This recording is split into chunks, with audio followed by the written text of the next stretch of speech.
সারা রাজ্যের কবিল অনুসারীদের উদ্যোগে বনমালীপুর রাম ঠাকুর সেবা মন্দিরে মঙ্গলবার এক সাংবাদিক সম্মেলনের আয়োজন করা হয়।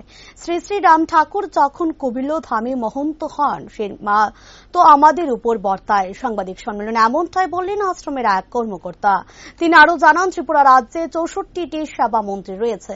এই আশ্রমগুলিতে কবিল ধামের যে নির্দেশনামা রয়েছে, আমরা তা প্রতিপালন করে থাকি। তিনি বলেন, আজ দেখা যাচ্ছে কিছু স্বার্থান্বেষী মানুষ সোশ্যাল মিডিয়াকে ব্যবহার করে ত্রিপুরা রাজ্যে তারা কেন্দ্রীয় কমিটি করতে যাচ্ছেন।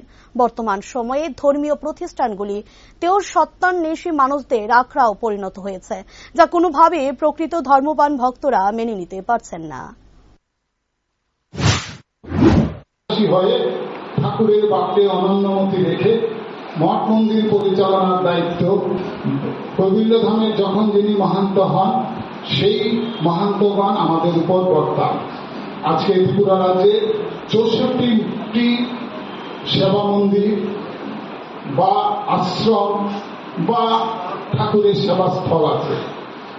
এই 64টি মন্দিরে আমরা শ্রী কবিল্য ধামের মহন্ত মহারাজের যে নির্দেশনামা আছে তাকে প্রতিপালন করে ঠাকুরের সেবা করে থাকি।